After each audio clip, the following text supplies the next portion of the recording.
দর্শক, আমি এই মুহূর্তে কুড়িগ্রাম জেলার রাজারহাট উপজেলার নাজিম খান ইউনিয়ন সোমনারায়ণ নামক একটি এলাকায়। এখানে ঐতিহ্যবাহী এই কুটির শিল্প, রাজারহাটের একটা সময় এই ঐতিহ্যবাহী কুমার দীর্ঘদিন যাবৎ তারা এই মৃৎশিল্পটাকে টিকিয়ে রেখেছে। এখন কালের প্রেক্ষাপটে রাজারহাট উপজেলার এই মৃৎশিল্প প্রায় বিলুপ্ত।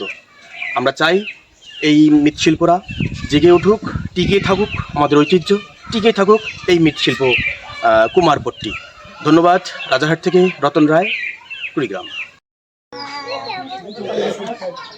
গতকাল 12ই জানুয়ারি রাজারহাট উপজেলায় অফিসার্স ক্লাবে মৃৎশিল্পের সঙ্গে যারা সরাসরি জড়িত, যেমন ওমর মসজিদ ইউনিয়নে আমরা সমাজসেবা অধিদপ্তরের মাধ্যমে নারীর ক্ষমতায়নের লক্ষ্যে তাদেরকে আমরা ঋণ প্রদান করি, সুদমুক্ত ঋণ প্রদান করি। এই 26 জন ছিল এই ঋণ গ্রহীতা। তাদেরকে আমরা আয়বদ্ধ কর্মসূচিতে নিয়োজিত করার জন্য এই সুদমুক্ত ঋণটা দিয়েছিলাম। তাদের মূল লক্ষ্য ছিল যে তারা আয়বদ্ধ কর্মসূচিতে নিয়োজিত হয়ে নিজেরা স্বাবলম্বী হবে।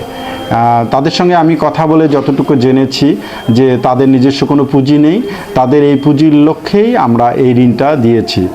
তাদের সঙ্গে আরও কথা বলে আমরা জানতে পেরেছি যে তাদের যে মাটির যে কাজটা হয় এটি পরিবহনের কোনো ব্যবস্থা নেই।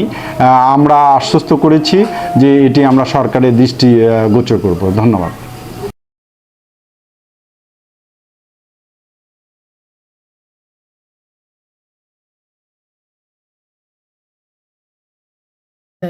আমরা সেবা অফিস থাকি 20,000 টাকা পাচ্ছি, খুশি হচ্ছি। এখন ব্যবসা বাণিজ্য করবো, একটা যে ভাড়া দেয় খুশি। আমরা থাকি টাকা পাচ্ছি 20,000 টাকা। আমরা কুমেরি কাজ করব, একটা দিলে ভাড়া দিলে একটা খুব খুশি। আমরা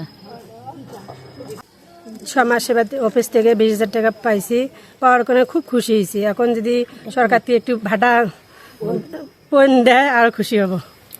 সেবার সমিতি থেকে 20,000 টাকা পাচ্ছি, খুব খুশি হয়েছি। এখন মাটির কাজ করবো, এই মাটির হাড়ি ঢোকা যে পড়বো তার থেকে একটা আমরা তৈরি করি চাই।